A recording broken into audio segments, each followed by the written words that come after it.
Now I'd like to help kick off the premiere of an exciting new comedy show, which you're all going to enjoy for a long, long time, starring Tom and Dick Smothers. A tape was sent to CBS's censors, and within minutes, alarm bells rang throughout the network's hallways. What was expected to be a typical comedy routine was instead a sharp, bold political message far beyond anything CBS had ever allowed. Just 6 days later, without warning, explanation, or a farewell, the Smothers Brothers Comedy Hour was suddenly cancelled. The episode never aired, but what happened that day would change American television forever. What exactly was on that tape that scared CBS so deeply? To understand, we must go back to the beginning. In the 1960s, American television was dominated by three major networks: NBC, ABC, and CBS. Each night, families gathered around their sets to watch programming that strictly followed accepted social and political norms. CBS, the gold standard of safe TV, offered shows like The Ed Sullivan Show and Bonanza Star. But the country was changing. Protests against the Vietnam War and a broader questioning of authority were reshaping American culture.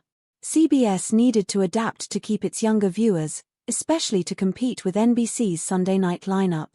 Enter the Smothers Brothers Comedy Hour a show starring Tom and Dick Smothers, two brothers whose act blended comedy with music. Tom was the goofy, impulsive one. Dick was the straight-laced, musical foil. CBS thought they were harmless, family-friendly entertainment. The show premiered on February 5, 1967, and the first few episodes met CBS's expectations: light jokes, songs, and simple skits. But Tom Smothers had a bigger vision. He didn't just want to entertain, he wanted to challenge. Under the veil of comedy, Tom began transforming the show into a platform for social commentary.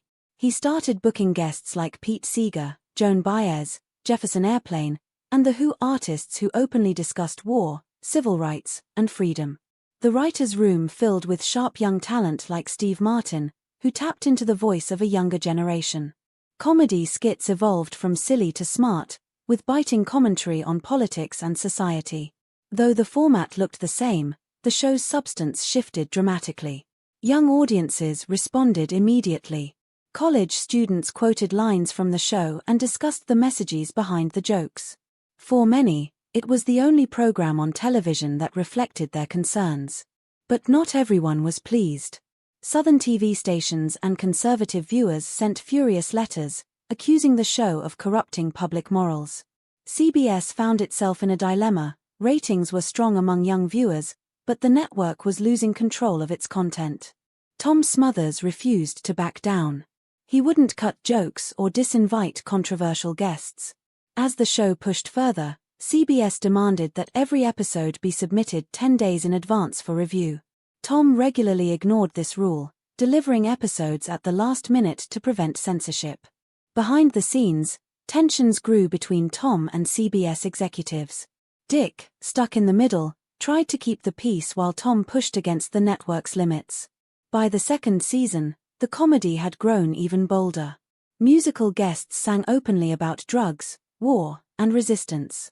The Who destroyed sound equipment with their performances.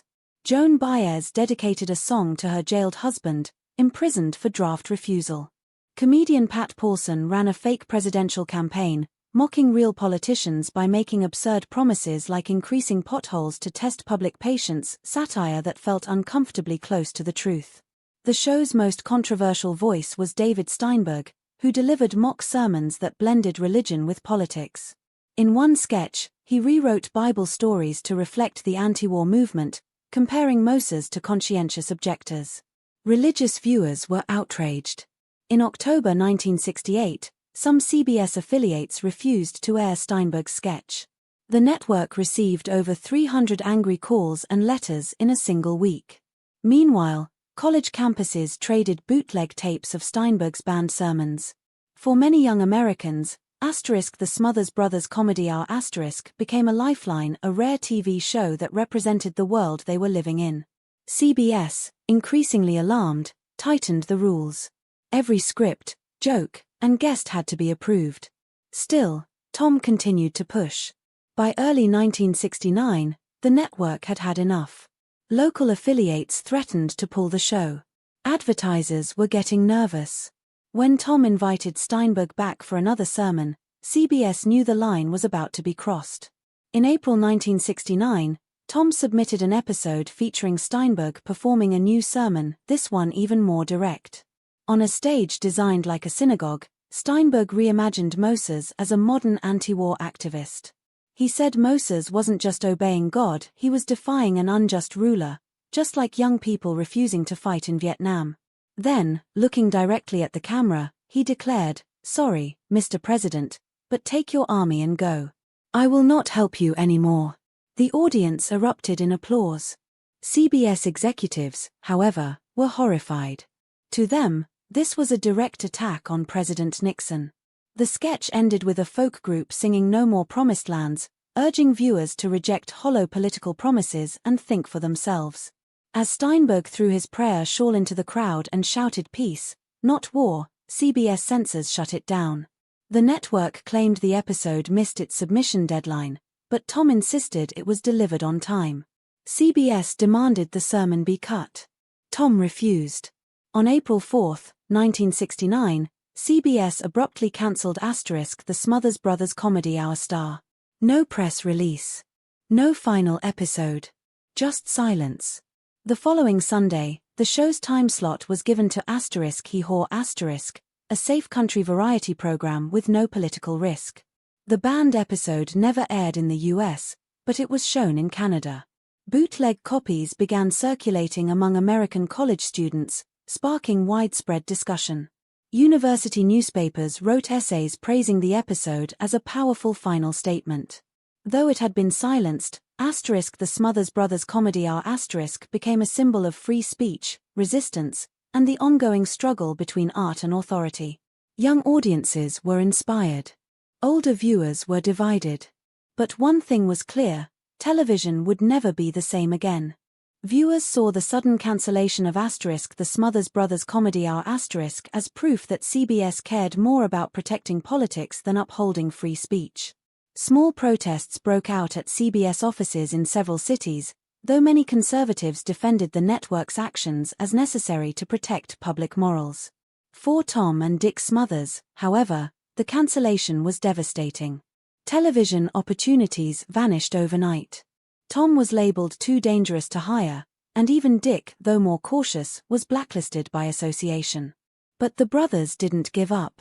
They sued CBS for breach of contract, arguing that the cancellation was a pretext to silence their political views. After a 4-year legal battle, the court ruled in their favor in 1973 and ordered CBS to pay over $770,000. Still, the damage had been done. Their television careers were essentially over. The strain of the ordeal also took a toll on their relationship. Dick later admitted that he didn't always agree with Tom's uncompromising stance, believing that if Tom had been more willing to compromise, the show could have lasted longer and reached more people. Yet despite their differences, the brothers remained close, continuing to perform in smaller venues for their loyal fanbase. The show's cancellation sent shockwaves through the television industry. Young writers and producers saw it as a harsh lesson about the limits of creative freedom under network control. Lorne Michaels, who later created Saturday Night Live *, credited the Smothers Brothers Comedy Hour * with proving that political satire could survive even briefly on primetime TV. For a generation of comedians and artists, Tom and Dick Smothers became icons of artistic courage. The censored tapes of their show became underground treasures, circulated like forbidden relics. Rejected sketches resurfaced years later in personal archives, fueling the legend of a show silenced for speaking too boldly. Over time, public opinion about the show evolved. What had once seemed subversive or inappropriate came to be viewed as brave and visionary. In 2008, nearly 40 years after the cancellation, Tom Smothers received an honorary Emmy Award. In his acceptance speech, he said simply, "Peace is harder than war," a quote that resonated deeply and has since been widely repeated. In 2010, Tom and Dick were inducted into the Television Academy Hall of Fame, finally earning formal recognition for their impact on American media. The show's political legacy was further cemented when it was revealed that Tom and Dick Smothers had been placed on President Nixon's infamous enemies list during the early 1970s. While they didn't face the same consequences as journalists or politicians, their inclusion made it clear just how much their voices had rattled those in power. In 2022, the full archive of the show, including scripts, tapes, and unaired sketches, was transferred to UC Santa Barbara for preservation. For the first time, researchers gained access to internal documents, some of which CBS had once ordered destroyed. The digitization of these archives helped reshape the show's legacy for a new generation. When Tom Smothers passed away in late 2023, social media platforms lit up with tributes. Clips from the show, vintage photos, and reflections poured in from comedians like Stephen Colbert, John Oliver, and Sarah Silverman, all of whom credited him as a pioneer of modern political comedy. He was remembered not as a figure of the past, but as a foundation of a bolder, more honest kind of television. Surprisingly, the show found new life in the digital age. Once passed around in secrecy on VHS tapes, episodes began appearing on YouTube, TikTok, and Reddit. The iconic line "Mom always liked you best" became a meme.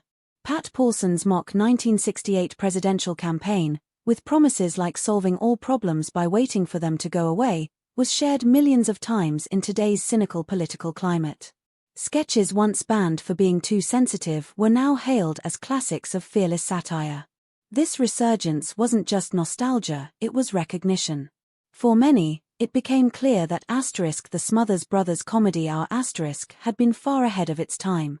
Researchers, students, and filmmakers continue to explore the UC Santa Barbara archives, uncovering handwritten notes, censored scripts, and correspondence that reveal the extent of the censorship the show endured. Modern comedy hosts like John Oliver, Trevor Noah, and Hassan Minhaj openly acknowledge the Smothers Brothers as influences not because of their format, but because they showed that comedy could be a vehicle for truth, not just escape. Media scholars now cite the show as a critical milestone in the evolution of television, especially in discussions about free speech and creative integrity. Though it's no longer on the air, the show's spirit lives on through its memorable quotes, its unapologetic commitment to truth-telling, and the impact it had on generations of creators. At a 2023 memorial screening during the New York Television Festival, the once forbidden Steinberg sermon was shown in full to a live audience, many of them young people seeing it for the first time. Far from seeming outdated, the content felt piercing and immediate, its humor sharp, its critique still relevant. The crowd applauded not just the performance, but the courage behind it. Today, the Smothers Brothers Comedy Hour is remembered not only as a great comedy show, but as a bold act of resistance, a symbol that comedy, at its best, can shake power, challenge injustice, and dare to tell the truth when silence is easier.